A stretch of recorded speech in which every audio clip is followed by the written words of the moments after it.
Hi, I'm Kirk Short with the Wichita Home Team, and this video is going to talk about what to do once your property is under contract and you are the seller.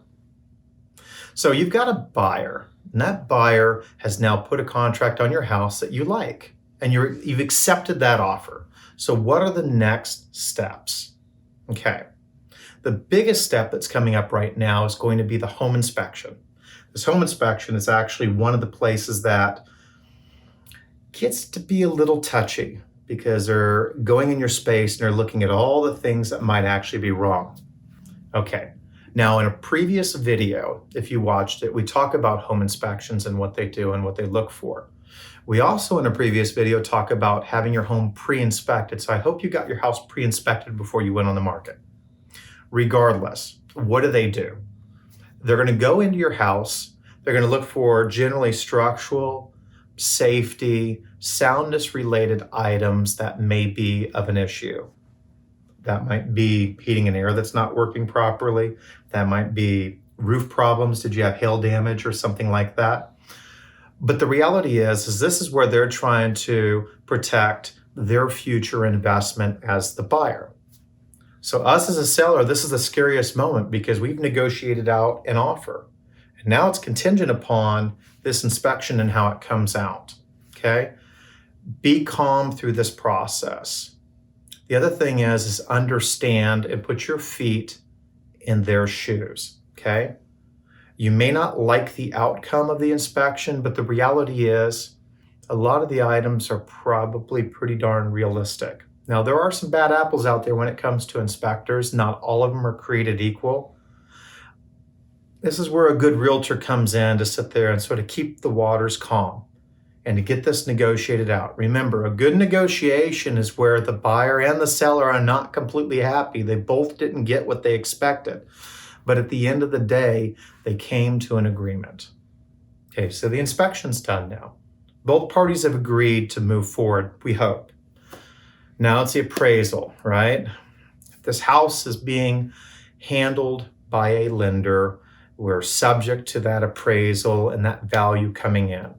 So you take markets where the inventory is very low and purchase prices sometimes are coming in higher than list price. There can be an issue. Did my house appraise? Did it come in for value? You really need to talk to your realtor and have a realistic view of what your house probably will appraise for. Keep your fingers crossed when that appraisal comes. And if you're clean, hey, we're good. But sometimes you're not. And you just have to sit back and understand the what and the why. Now, we've got another video that talks about appraisals. And that video also talks about sometimes what happens if the appraisal comes in bad and how we try to solve some of those issues. But just be aware, once we get the appraisal solved, we're good. Okay, now we had an inspection. Let's say they didn't ask for anything. You can have an appraisal that asks for some repairs. And that depends on the type of loan. Is it a VA or FHA loan? If you watch one of the videos that we have talking about lending, you're going to see that there's lots of types of loans that you can sit there and get on a property that have different requirements. So they fit different things. And just understand that you have to be flexible. So if I'm selling my property and I'm working with a veteran and they have a VA loan, I know that the buyer may be okay with peeling paint on the house, but the lender is not okay with peeling paint on the house. And they may make it a requirement. We've got to fix that before closing if they are going to get that loan. So just be flexible. Once you get through that appraisal, it's usually smooth sailing. So what hiccups could occur at the end? Two things, in my opinion. One, when title work has been ordered on the property to make sure both you as the seller are clean, you don't have any liens against you, you don't have any problems with IRS or the state. We also make sure the buyer doesn't have any issues.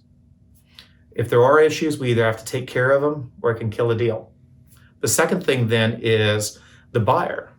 Hopefully he maintains his job. Hopefully he's not crazy and goes out and buys a new car when his ratios are really tight. But as long as all that stuff is good and his job can be confirmed, we're usually able to get in and out of the house. Okay, final note on all this stuff, right? We're selling the house, we're getting ready to close. I really need you guys to make sure that clean the house. Be a good steward for the next person that's buying your house. Make it nice.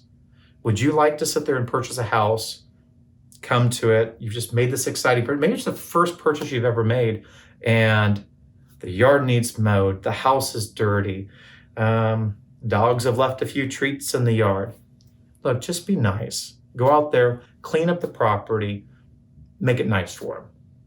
That's my tip. Hey, I'm Kirk Short with the Wichita Home Team, and again, I'm looking forward to being your realtor. Thank you.